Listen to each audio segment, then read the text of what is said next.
तीसरा अध्याय, भक्ति के कष्ट की निवृत्ति। नारद जी कहते हैं, अब मैं भक्ति, ज्ञान और वैराग्य को स्थापित करने के लिए प्रयत्न पूर्वक श्री सुखदेव जी के कहे हुए भागवत शास्त्र की कथा द्वारा उज्जवल ज्ञान यज्ञ करूंगा। यह यज्ञ मुझे कहां करना चाहिए, आप इसके लिए कोई स्थान बता दीजिए। आप लोग वेद के पारगामी हैं, इसलिए मुझे इस शुक शास्त्र की महिमा सुनाइए। यह भी बताइए कि श्रीमद् भागवत की कथा कितने दिनों में सुनानी चाहिए और उसके सुनने की विधि क्या है।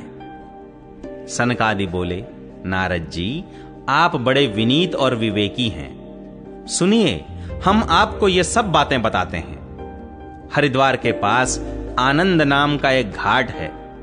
वहां अनेकों ऋषि रहते हैं तथा देवता और सिद्ध लोग भी उसका सेवन करते रहते हैं। भांति भांति के वृक्ष और लताओं के कारण वह बड़ा सघन है और वहां बड़ी कोमल नवीन बालू बिछी हुई है।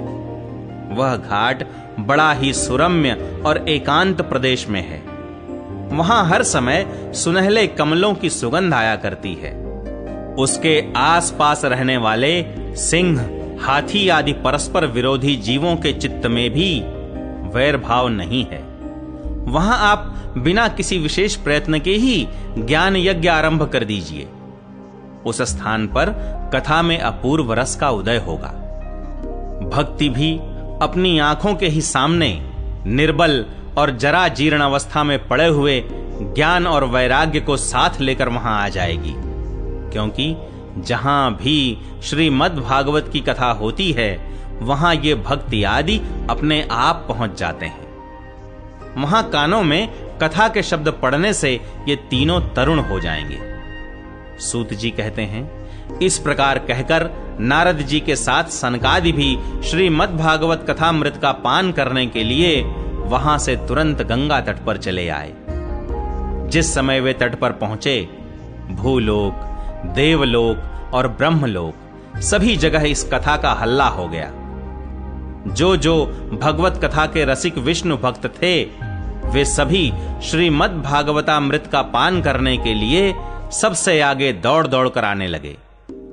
भृगु, वशिष्ठ, च्यवन, गौतम, मेधातिथि, देवल, देवरात, परशुराम, विश्वामित्र, शाकल, मार्कंडेय, दत्तात्रेय, पिप्पलाद, योगेश्वर व्यास और पराशर, छायाशुक, जाजली और जुन्हु आदि सभी प्रधान प्रधान मुनिगण अपने अपने पुत्र, शिष्य और स्त्रियों समेत बड़े प्रेम से वहां आए।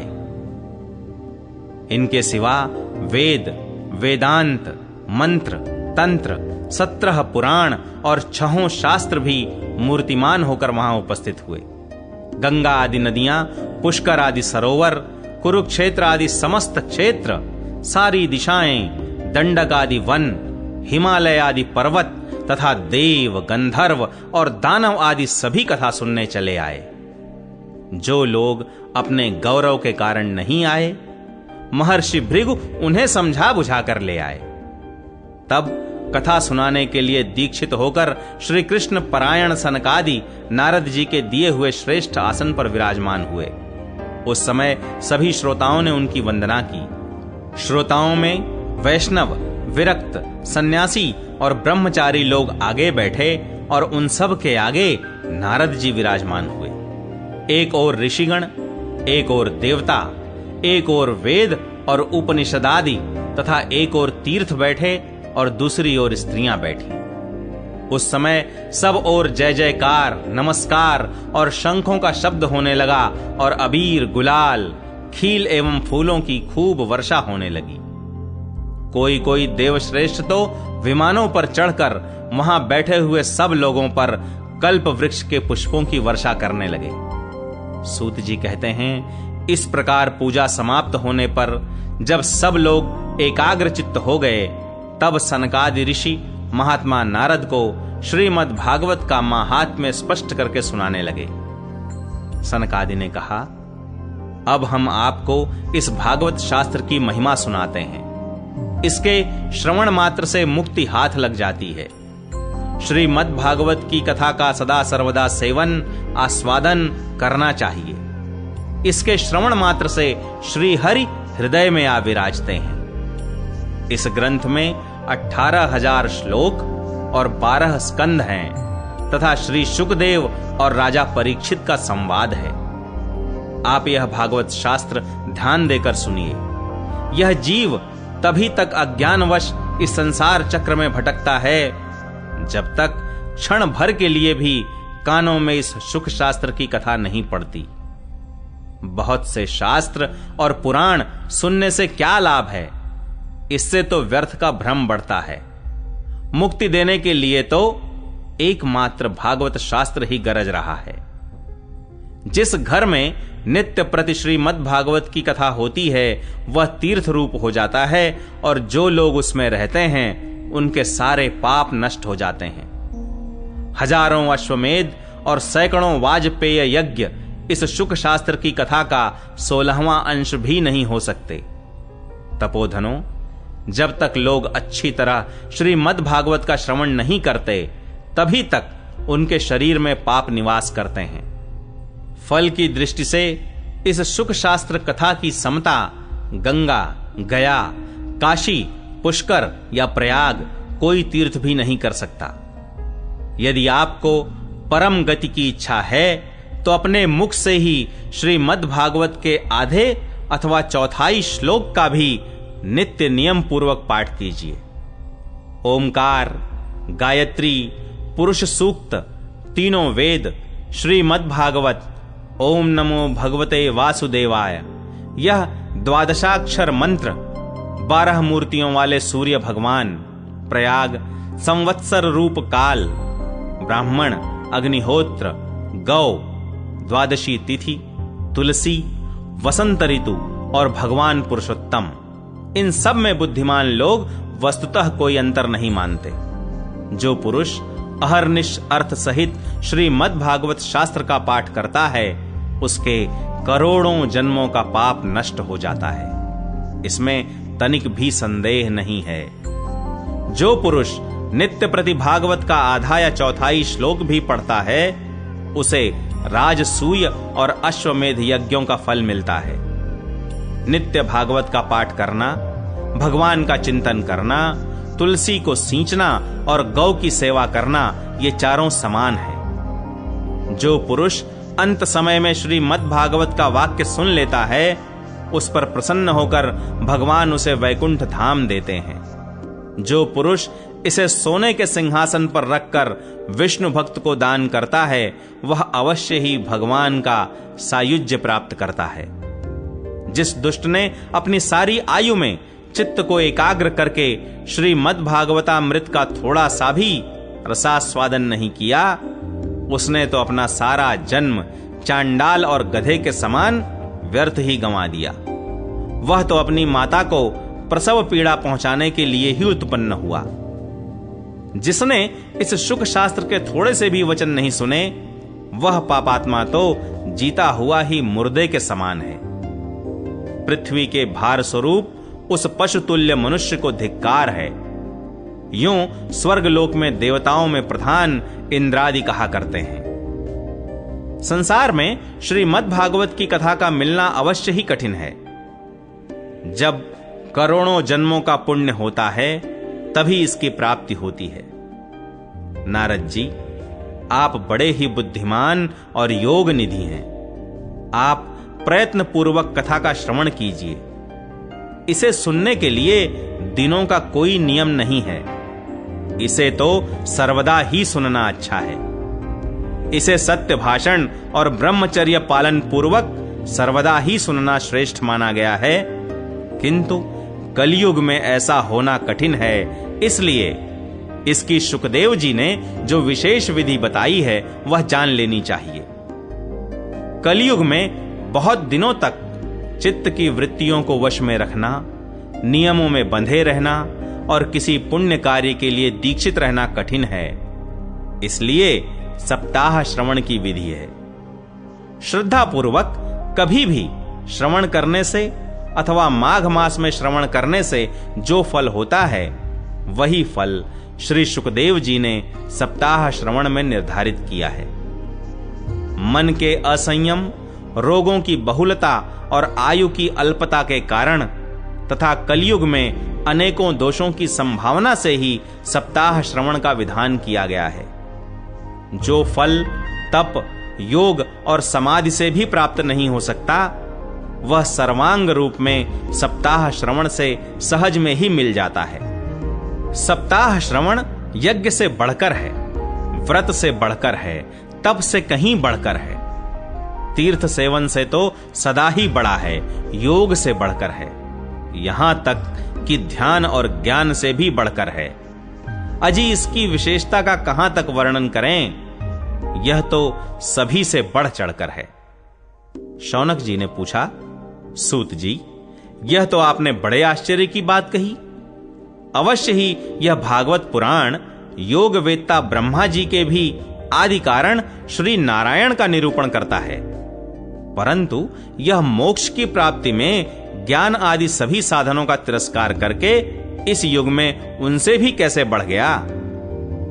सूत जी ने कहा, शौनक जी, जब भगवान श्री कृष्ण इस धराधाम को छोड़कर अपने नित्य धाम को जाने लगे, तब उनके मुखार विंद से 11 स्कंध का ज्ञानोपदेश सुनकर श्री उद्धव जी ने पूछा। उद्धव जी बोले, गोविंद, अब आप तो अपने भक्तों का कार्य करके परम धाम को पधारना चाहते हैं, किंतु मेरे मन में एक बड़ी चिंता है, उसे सुनकर आप मुझे शांत कीजिए। अब घोर कलिकाल आया ही समझिए, इसलिए संसार में फिर अनेकों दुष्ट प्रकट हो जाएंगे। उनके संसर्ग से जब अनेकों सत्पुरुष भी उग्र प्रकृति के हो जाएंगे, तब उनके भार से दबकर यह गो रूपिणी पृथ्वी किसकी शरण में जाएगी। कमल नयन, मुझे तो आपको छोड़कर इसकी रक्षा करने वाला कोई दूसरा नहीं दिखाई देता, इसलिए भक्त वत्सल, आप साधुओं पर कृपा करके यहां से मत जाइए। भगवन, आपने निराकार और चिन्मात्र होकर भी भक्तों के लिए ही तो यह सगुण रूप धारण किया है, फिर भला आपका वियोग होने पर वे भक्तजन पृथ्वी पर कैसे रह सकेंगे। निर्गुणोपासना में तो बड़ा कष्ट है, इसलिए कुछ और विचार कीजिए। प्रभास क्षेत्र में उद्धव जी के ये वचन सुनकर भगवान सोचने लगे कि भक्तों के अवलंब के लिए मुझे क्या व्यवस्था करनी चाहिए।